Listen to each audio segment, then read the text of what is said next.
함께 말씀 보겠습니다. 야고보서 3장 2절 말씀입니다. 야고보서 3장 2절 말씀 우리 함께 읽겠습니다. 우리가 다 실수가 많으니 만일 말에 실수가 없는 자라면 곧 온전한 사람이라 능히 온몸도 굴레 씌우리라. 아멘. 야고보서 말씀 또 함께 생각해 보도록 하겠습니다. 오늘 야고보서 3장 1절에서부터 6절 말씀 함께 생각해 보려고 하는데요. 원래 사실 큰 의미 단락으로 치면 야고보서 3장 1절에서부터 12절까지 큰 의미 단락인데요. 그 중에 절반의 작은 의미 단락으로서 1절에서 6절 말씀 함께 생각해 보도록 하겠습니다. 우리가 지금 야고보서 함께 쭉 살펴보고 있는데 야고보서 굉장히 중요한 핵심 좀 아젠다죠. 대표적인 주제가 있는데 그것은 행함과 믿음의 관계에 대해서 바른 믿음이라면 반드시 바른 행함을 이끌어낼 수밖에 없고 오히려 그 행함으로 증명이 되지 않는 믿음은 헛것이다라는 것이 야고보에서 굉장히 대표적인 주제인데요. 근데 그런 이해에서 바르게 행해야 될 구체적인 모습을 야고보에서 쭉 설명하는데 그 중에 하나가 우리가 살펴보고 이제 3장의 대표적인 주제죠. 혀에 관한 말을 어떻게 제어하는가에 대해서 야고보서 1장 25절 26절 이미 그 운을 한번 뗐었습니다. 말씀 보면요. 야고보서 1장 25절 26절 자유롭게 하는 온전한 율법을 들여다보고 있는 자는 듣고 잊어버린 자가 아니요 실천하는 자니 이 사람은 그 행하는 일에 복을 받으라. 하나님을 신뢰하고 그 구원을 신뢰하고 그를 믿는다 하고 그를 향해 신앙을 가지고 그래서 그의 말씀을 안다라고 하는 그 자리에 있는 사람, 겸손하게 야고보서 표현을 겸손한 말씀을 받았다고 그 사람은 듣고 잊어버리는 사람이 아니라 실천을 행하는 사람, 신앙이 있다라는 것은 행하는 자리에 있어야 돼. 어떻게든 존중해서 행하는 자리에 있어야 된다라는 것이 25절 다시 확인되죠. 그러면서 대표적인 모습을 이야기하는 건 26절 누구든지 스스로 경건하다 생각하며 자기 혀를 재갈 물리지 아니하고 자기 마음을 속이면 이 사람의 경건은 헛것이라. 말을 제어하는 그것이 대표적인 행함의 신앙을 가지고 있는 행함의 첫 번째 모습으로 이제 야고보 이야기를 하고 있는데 이제 그게 이제 그 바턴이 이제 3장 1절로 돌아오는데 3장 1절에서 먼저 우리 지난 시간 살펴봤잖아요. 좀 구체적인 이슈에 대해서 이야기를 하고 있어요. 야고보 3장 1절 내 형제들아 너희는 선생된 우리가 더 큰 심판을 받을 줄 알고 선생이 많이 되지 말라는 선생이 되지 말라라고 하는 주제에 대해서 이야기를 하고 있는데 어떻게 보면 앞뒤 문맥과 관련해서 전체 이야기와 관련해서 조금 생뚱맞게 느껴질 수 있는데요. 결국 사실 이제 이게 그 앞뒤로 살펴볼 때 이게 무엇을 의미하는 건가라고 할 때 결국 선생의 그 인도하는 자리에 있는 사람, 인도하는데 말로도 인도하고 행함으로도 인도하죠. 삶으로 본보기로도 인도하고 굉장히 중요한 여러 가지 인도하는 모습을 가지고 있는데 대표적으로 선생이 다른 사람들을 인도할 때 사용하는 툴이 말이고요.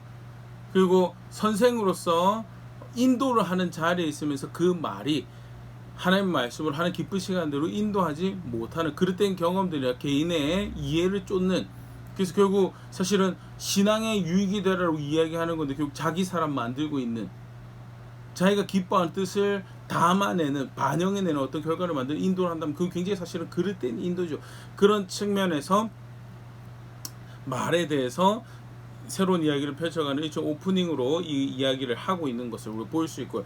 또 두 번째 사실 이 말씀에서 우리가 또 유추해 볼 수 있는 것은 야고보가 보낸 이 편지를 받아들은 대상 중에서는 사실 이제 그렇게 말로 누군가를 인도하려고 했던 경향들이 많이 나타나던 거죠.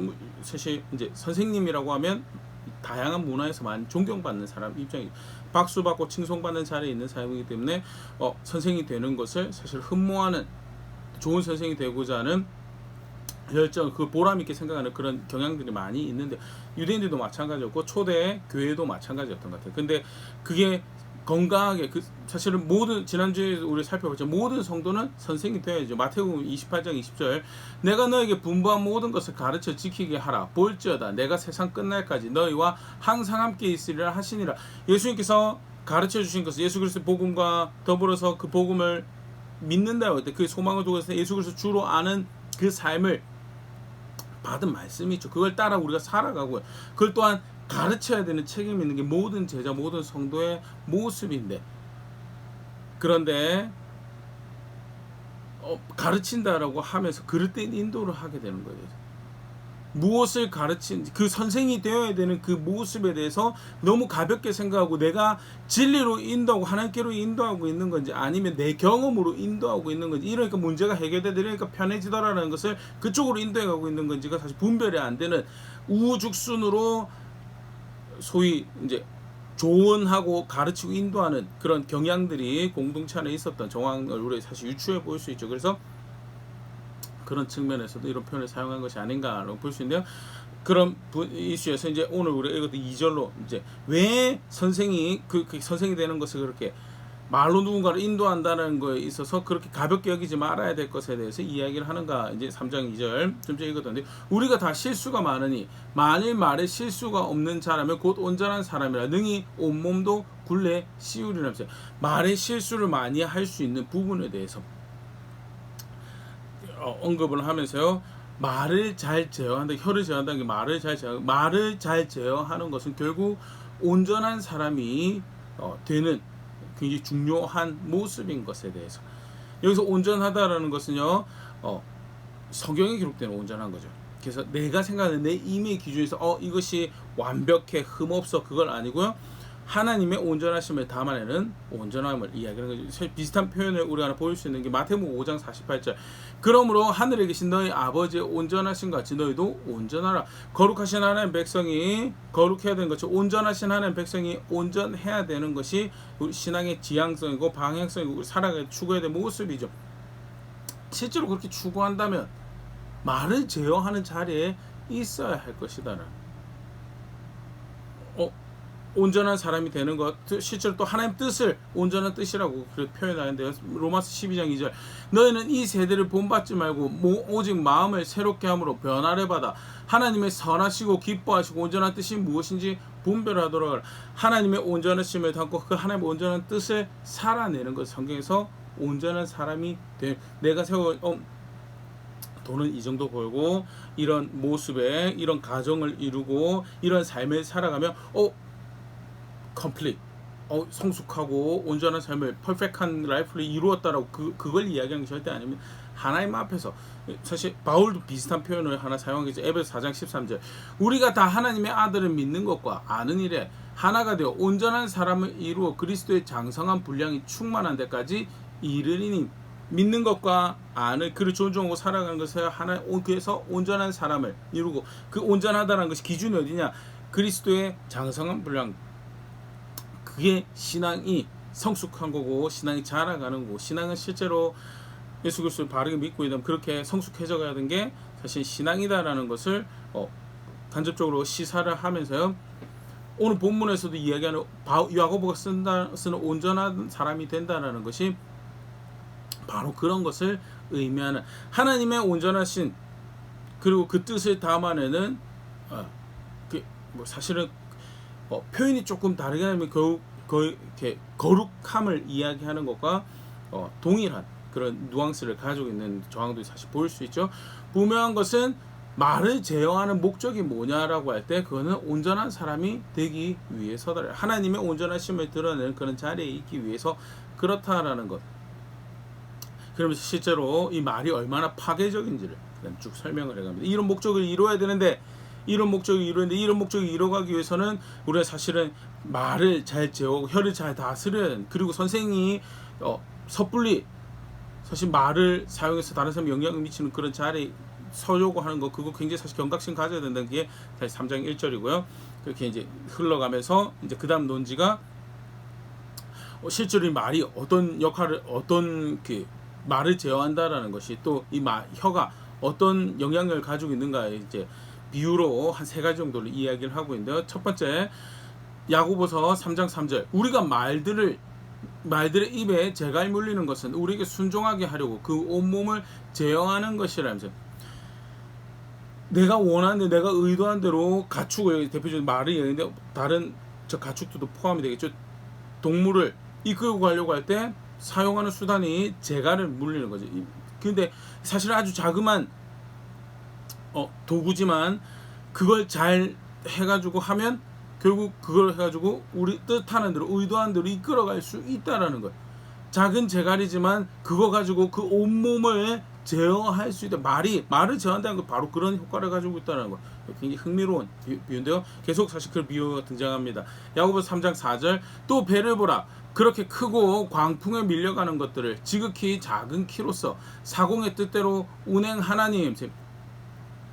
문제 앞에 큰 문제죠. 사실 광풍이라는 것이요. 배를 타고 가는데 큰 문제 앞에 어려운 가운데 힘든 환경 가운데 놓여졌음에도 불구하고 키를 잘 다루는 것은 그 어려움과 고난의 시간에 그 장애물을 잘 이렇게 빠져나가는데 큰 도움이 되고 힘이 되는 것처럼 혀를 잘 제어하는 것, 말을 잘 제어하는 것은 어려운 일이 닥쳤을 때 여러 가지 상황과 사건에 처했을 때 그 가운데 스스로를 보호할 수 있는 또 훌륭한 경건의 모습이고 훈련된 모습이다라는 말을 제어하는 것은 실제로 그렇게 삶의 큰 어떻게 보면 더 강렬한 인데요. 야고보 3장 5절 이와 같이 혀도 작은 지체로 돼 큰 것을 자랑하도다. 보라 얼마나 작은 불이 얼마나 많은 나무를 태운가. 혀도 사실은 작은 사람 몸에 비하면 작은 이 도구고 작은 기능을 하는 작은 조직이죠. 그런데 그것도 사실 큰 영향력을 가지고 있다는. 그러면서 마지막 비유로 이야기하는 것이 오늘 이제 우리가 보는 말씀에서는요. 작은 불이 큰 불을 내서 많은 것을 집어삼킬 수 있는 혀가 사실은 그런 그 존재고 말이라는 것이 혀로 담아내는 말이라는 것이 결국 그런 존재다라는 거예요. 그러면서 야고보 3장 6절 혀는 곧 불의 세계라. 혀는 우리 지체 중에서 온몸을 더럽히고 삶의 수레바퀴를 불사르나니 그 사르는 것이 지옥불에서 나느니라. 혀는 불이다라고. 작은 불 같은데 사실은 그 7절부터 이제 통제가 되지 않는 이쪽 그런 표현이 불의를 담아내는 도구가 되는 거예요. 불의의 세계라는 표현이 그러면서 혀로 말미암아서 말로 말미암아서 제어되지 않는 말로 말미암아서 온 몸이 삶이 더럽혀지고 불살라질 수 있다는. 그리고 사실 그것은 하나님께로부터 온 불이 아니다라는 것을 지옥불이라는 표현으로 비유적으로 그렇게 사용하고 있네요. 간단히 다시 우리가 받은 비유를 정리를 해보면요. 혀를 잘 제어하면 사실은 온 삶을 잘 제어할 수 있다. 마치 그것은 동물을 제어하는 것 같고 어려운 가운데 배를 제어하는 키와 같다라고. 혀를 반대로 잘 제어하지 못하면 삶을 크게 어렵게 만들 수 있다는. 그래서 삶을 하나님 보시기에 하나님 앞에서 바르게 온전한 것을 이뤄가기 위해서 살아간다라고 할 때 혀를 반드시 제어하는 자리에서 혀를 망령되게 사용할 수 있는 선생의 자리에 있는 모든 선생이 다 망령되게 사용해. 그러나 자칫 그렇게 사용할 수 있는 선생의 자리에 서게 되는 것을 크게 경각심을 가지고 조심스럽게 그것을 다뤄야 될 거에 대해서 이야기를 한 구약의 예를 간단하게 우리가 한번 생각을 해보도록 하겠습니다. 혀가 실제로 그렇게 크게 영향을 미치는가 할 때 사실은 대표적인 예를 생각해 보시면 광야의 이스라엘 백성들이죠. 고린도전서 10장의 광야의 사건을 다시 종합적으로 이야기를 하면서요. 크게 4가지 악을 저질러서 그들이 가나안 땅에 들어가지 못했다. 홍해를 10가지 재앙을 통해서 이집트에서 종된 자리에서 빠져나왔고 홍해를 통해서 이제 완전히 그 억압으로부터 그 강압으로부터 그 원수로부터 벗어났는데 근데 결국 거기 빠져나왔던 사람들 중에 2명 빼고는 약속하신 땅에 못 들어갔다. 문제가 뭐 있느냐고 할 때 대표적으로 바울이 이야기하는 게 4개. 하나 우상 숭배, 그 다음이 음행. 그러고 나서 나머지 2개가요. 흥미롭게도 혀와 관련된 모습들이 물론 총체적인 문제이긴 하지만요. 첫 번째가 이야기한 고린도전서 10장 9절. 그들 가운데 어떤 사람들이 주를 시험하다가 뱀에게 멸망하였나니 우리는 그들과 같이 시험하지 말라면서 입술로 하나님을 과연 당신은 불신앙을 고백하는 게 아니고요. 도와달라고 입술을 사용할 수 있으면 분명히. 그런데 그거 말고 불신을 드러내는 도구로 입술을 사용하는. 그래서 주를 시험했다라고. 주를 시험했다. 결과가 뭐죠? 심판하시죠. 뱀에게 멸망당했다. 우리도 그들과 같이 될 수 있으니 그렇게 하지 말자라고 고린도 교회 이제 권면하는 거죠. 절대 그런 어리석음을 본받지 말자는. 시험하다가 입술로 불신을 드러내 과연 하나님은 이 가운데 나를 건져낼 수 있을 것인가? 과연 하나님이 이 상황에서 나의 도움이 될 수 있을 것인가? 다양한 모습으로 하나님 시험할 수 있습니다. 입술로 그렇게 사실은 사용하면서 어떻게 해요? 제어하지 않은 혀로 서로가 서로에게 독약을 먹이고 서로가 서로에게 그릇된 방향으로 인도하고 결국 그것이 홀라당 삶을 태워버린 자신의 삶뿐만 아니라 주변의 삶도 다 태워버린 그런 결과를 만드는 거죠. 혀가 그런 기능을 하더라는 또 다른 한 모습이 시험하는 것과 더불어서 원망하는 것. 고린도서 10장 10절 그들 가운데 어떤 사람들이 원망하다가 멸망시키는 자에게 멸망하였나니 너희는 그들과 같이 원망하지. 시험과 더불어서도 대표적으로 혀를 사용하는 그릇된 모습이 원망이죠. 불평. 이스라엘 백성들 광야 이스라엘 백성들 놀라운 은혜를 경험했지만 힘든 여정을 걸어왔습니다. 원망하는 그들의 마음도 인간적인 마음에서 이해가 되기는 하죠. 그러나 착각하면 안 됩니다. 절대 어떤 지금 여정을 가고 있죠? 말도 안 되는 구원을 지금 경험 10가지 재앙에서 건져내셨어요. 10가지 재앙 건져내신 거 그들이 이뻐서 건져내신 하나님이 그들의 하나님 되시기로 작정하셨기 때문에 건져내셨고요. 홍해를 빠져나왔어요. 신약 백성도 마찬가지죠. 하나님이 우리의 하나님이 되시기 위해서 예수 그리스도를 보내주셨고요. 믿을 수 있도록 사람도 보내주시고 가르침도 있고 말씀도 주어주고 놀라운 은혜가 이미 주어졌어요. 여정이 힘들 수 있지만 어려울 수 있어요. 인간적으로 눈을 볼 때 그때는 입술로 좌절하고 원망해도 되라고 인간적인 말을 할 수 있지만 그 굉장히 사실은 그릇된 이해고 그릇된 가르침이죠. 절대 사실 이스라엘 백성들이 원망하죠. 물이 없다고 원망하고 먹을 것이 없다고 원망하고 불편하다고 원망하고 왜 이 길로 가냐고 원망하고 각각에게 원망. 아까 시험하는 거랑 마찬가지로 자기 자신만 원망해서 하나님 대적하는 자리에 서는 게 아니고 입술로 그것을 뱉어내서 자기 삶을 그리로 인도해가고 다른 사람 삶도 그리로 인도해가고 영향력을 가져. 결국 어떻게 되죠? 광야에서 다 죽습니다. 광야에서 다 죽어요. 왜 약속하신 땅에 못 들어갔는가? 대표적인 4가지 범죄를 이야기하는데 그 중에 둘이 혀의 사용과 관련이 있더라는 거. 실제로 야고보는 굉장히 경계하는 것처럼 온전한 사람이 되고 거룩하신 하나님을 알고 거룩한 백성으로 살아가고 그 은혜로우신 하나님 알고 그 은혜에 감격한 백성 그 기뻐해야 돼 구원을 줄 아는 백성으로 온전한 것을 추구한다고 살아가야 될 때 혀가 제어되지 않으면 불신으로 원망으로 좌절로 나락으로 그렇게 해서 자신의 삶을 불태우는 것으로 떨어지는 것은 시간 문제다. 또 사실은 또 부정적인 예를 혀의 사용을 부정적인 예를 구약에서 하나 더 생각을 해보면요. 발람 선지자 발람의 경우가 사실 또 대표적인 그릇된 경우죠. 이스라엘 백성들이 광야의 땅을 지나와서 이제 모압 광야 이게 모압 평지죠. 이제 요단강만 건너가면 이제 약속한 땅으로 가나안 땅으로 들어가는 그 자리에서 이제 머물 당시에 발락이라는 왕이 모압 왕이 거슬리는 거예요. 저들이 저렇게 있는 거에 대해서. 그래서 저주하고 치려고 하는데 막강한 이야기들이 들어왔고 그래서 섣불리 적대하기 어려워서 꼼수를 사용한 게 용하다고 하는 발람에게 그 저들을 저주해달라고 요청을 하죠. 하나님이 발람을 막으십니다. 그 입술이 하나님과 하나님 백성을 하나님 계획을 대적할 거에 대해서 알고 계셔서요. 그러나 기회를 주죠. 가지 말라고. 가지 말는데 구둑이 사실은 대놓고 거역은 하진 않지만 계속 이제 가고 싶은 티를 내죠. 가라. 그러면 대신에 내가 하라는 말만 하라라고 하는 말씀과 더불어서 발람이 갑니다. 실제로 발락 왕이 제단을 쌓고 저주하라고 한 자리에서 발람이 자기 입술을 잘 지켜요. 근데 끝까지 잘 지키지 못했던 정황이 성경에 기록이 되어 있죠.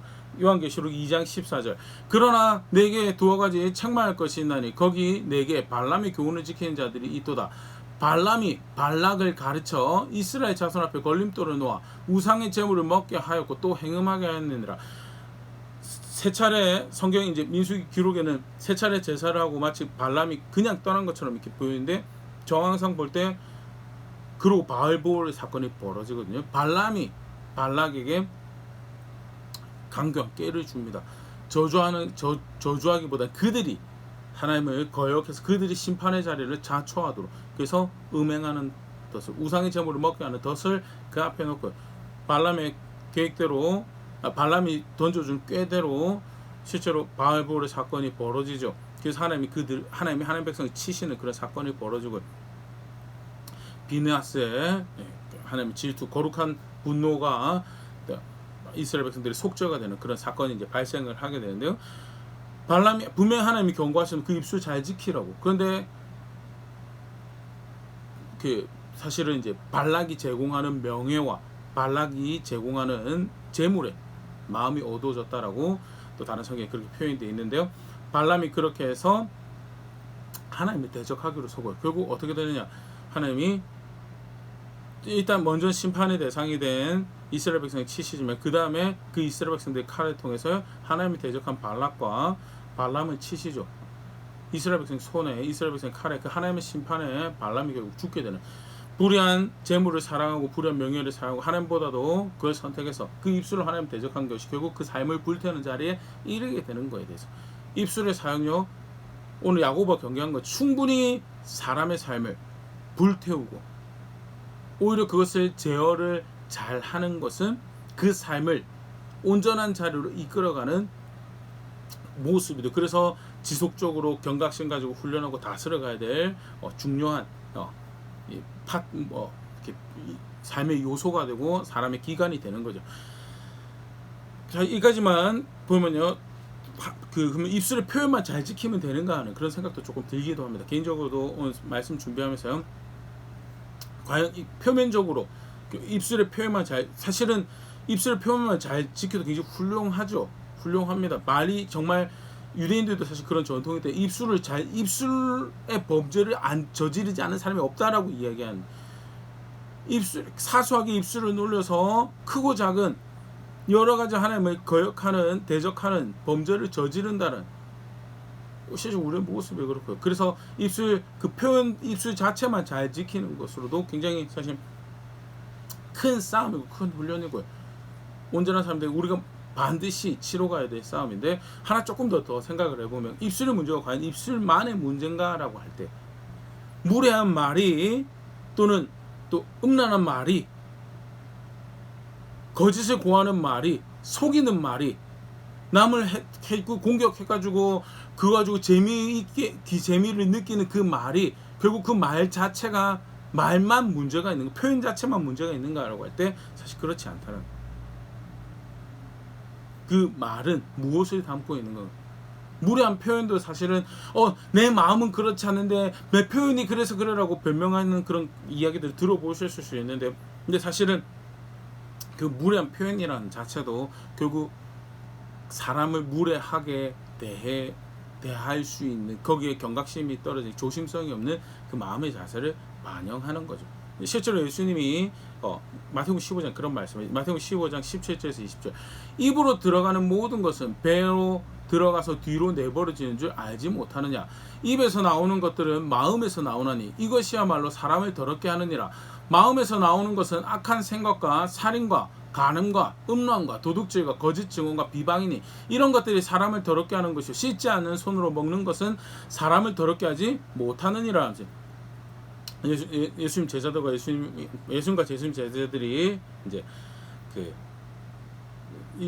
유대 종교 지도자들하고 갈등을 이제 15장에서 일으키게 됩니다. 예수님 제자들이 손을 씻지 않고 빵을 취하는 것에 대해서 함께 있던 종교 지도자들이 왜 너희는 전통을 거스르고 손을 씻지 않느냐라고 이야기할 때, 예수님이 거기에 대해서 손 씻고 먹는 거 깨끗한 거 맞습니다. 그런데 예수님 거기서 뭘 지적하시냐면, 전통을 따라서 그 거룩한 것을 이야기하고 정죄하는 그들의 모습에 대해서, 사실은 전통 자기들이 생각하는 그 거룩한 것, 온전한 것 이야기하면서 결국 하나님 말씀을 대적하는 그들의 그릇된 자세에 대해, 자기들은 전통에 의해서 겉으로 볼 때는 그럴싸하게 괜찮아 보이는데 결국 하나님 말씀에서 마음이 하나도 생각도 하나도 다스려지지 않는 그들의 상태에 대해서 이야기하면서 뭘 말씀하신 거면, 먹는 게 너희를 더럽히는 것이 아니고 입에서 나오는 것이 너희를 더럽히는 것이다. 무슨 말입니까? 라고 제자들이 나중에 묻게 되죠. 그때 설명해 주신 것이 우리 좀 전에 읽었던 말씀입니다. 입으로 들어가는 거는 배설이라는 거 통해서 그냥 빠져나갈 수 있다는, 그런데 사실은 입에서 나오는 비유적인 표현이죠. 손 안 씻고 밥 먹어도 된다, 더러운 거 먹어도 된다, 그런 말은 절대 아닙니다. 정결 음식 먹고 깨끗하게 위생 준수하고 하는 거 필요하죠. 근데 비유적으로 말씀하시는 거에서 마음이 다스려지지 않는데 겉으로 깨끗한 척하고 겉으로 고상한 척하고 하는 거, 결국 사실은 그 마음에 담겨 있는 것들이 드러나게 돼 있고요. 바리새인들의 거룩한 척하고 하나님 사랑하는 척하고 일주일에 시간을 정해서 금식도 하고 정기적으로 공부도 하고 기도도 하고 그렇게 하나님 존중한다고 하는데 결국 하나님 아들을 대적하는 것처럼요. 그런 결과는 마음에 있는 것이 18절이죠. 마음 입에서 나오는 것은 마음에서 나오는 것이다. 야고보가 1차적으로는 입술에 대해서 말에 대해서 제어해야 돼. 말이 얼마나 사람의 삶이 끔찍한 곳으로 잘 제어한다면 바르게 방향성도 인도해 가고 어려움도 힘든 상황 가운데서도 그것을 잘 이겨갈 수 있는 지혜가 될 수 있지만 잘못 사용하면 온 삶을 불태울 수 있는 큰 그릇된 도구가 되는 거에 대해서 근데 제어하기 어렵다라고 이야기하면서 설정하는 1차적으로는 그 표현을 이해할 수 있지만 2차적으로 조금 더 생각을 해보면 과연 말만 가지고 이야기하는 걸까라고 할 때 실제로 사실 그렇지 않은 이해를 조금 더 보일 수 있습니다. 그 다음 내용도 조금 더 뒤에 볼 수 있는데요. 그 야고 7장 3장 7절 이후에 그 다음 시간에 좀 더 생각을 해보고요. 같이 오늘 말씀 가지고 보면서 혀가 실제로 사람의 삶을 이끌어갑니다. 근데 혀가 그런 식으로 드러나는 것은 표현의 문제뿐만 아니라 결국 뭐가 문제냐? 그 안에 그릇된 이해가 있는 거에 대해서. 그릇된 이해, 무례한 표현을 사용해서 내가 표현이 좀 거치지 그래도 나는 사랑한다고 이야기하는 거 뭐 사실은 미화하는 그런 표현들도 한국에 존재하고 있습니다. 사실 근데 그게 괜찮은 거냐라고 할 때 성경에서 그걸 하나님이 사람들은 괜찮다고 했을 때 하나님 그거 괜찮다고 하실까에 대해서 왜 하나님 형상인 그에 대해서 사람에 대해서 그런 식으로 표현하는가에 대해 결국 무례하게 해도 된다라고는 내 그릇된 이해가 있기 때문에 그렇게 마음대로 이야기해도 된다는 그게 사실은 다른 사람에게 아픔이 되고 상처가 되어도 내가 그렇게 하고 싶다 그게 무슨 큰 문제냐라고 생각하는 내 그릇된 이해가 반영이 되어 있기 때문에 표현이 그런 식으로 드러나는 거고요. 마음이 담겨져 있는 것이 너무나 쉽게 노출되고 드러나는 창고가 실제적인 행동을 취하는 것보다 더 쉽게 순식간에 드러나는 창고가 뭐냐? 그게 말이죠. 그래서 말을 제어한다라는 것은요. 말의 근원이 되는 마음을 제어하는 거랑 사실은 연장선에 동일한 선상이에요. 마음이 제어가 안 되면 순식간에 튀어나와요. 아니 생각조차 하지 않고 우리가 말이라는 거지. 생각조차 하지 않고 확 불쑥 나오는 게 사실 말이죠. 결국 말을 제어한다는 것은 내가 무엇을 생각하고 무엇을 가치를 부여하고 무엇을 소중하게 생각하고 그 살아가는가가 사실 제어가 되는 것이 그게 틀 안에 있고 기준에 부합하는지가 사실은 동일하게 다뤄져야지 사실 말이 제어가 된다라는 거 같이 조금 더 생각을 해볼 수 있으면 좋을 것 같고요. 혀를 제어하는 거요. 온전한 사람이 되는 거룩함을 추구한다는 때 예수 그리스도를 통해서 드러나신 그 거룩하신 하나님 사랑을 합니다. 그렇게 내 아버지가 되신 온전하신 하늘의 아버지를 내가 압니다라고 이야기할 때 그의 자녀된 정체성을 가지고 그의 권속이 된 정체성을 가지고 그의 교회가 되고 그의 소유가 된 정체성을 가지고 온전한 것을 추구한다라고 할 때 경각심 가지면서 제어해내야 되는 것이 우리 혀고 말이고요. 실제로 훨씬 더 끔찍하게 그 그릇된 삶의 끔찍한 결과를 만들어낼 수 있다는 것 말씀 가지고 다시 생각해 볼 수 있으면 좋을 것 같습니다. 간단하게 말씀 살펴봤는데요. 나는 혀를 어떻게 사용하고 있는가? 나는 말을 어떻게 사용하고 있는가? 실제로 그 말의 사용은 내가 무엇을 생각하고 내가 무엇을 가치를 두고 살아가는 것을 반영해내고 있는가? 말씀 앞에 다시 정직하게 돌아볼 수 있으면 좋을 것 같고요. 겸손하게 배워가면 바른 습관을 또 바른 자세를 하나하나 삶에 걸음걸음에 채워넣으며 그 예수 그리스도의 교회가 되면 하나님 백성이 되는 것을 실제로 고백해 나간 자리에 있는 우리가 될 수 있으면 좋을 것 같습니다.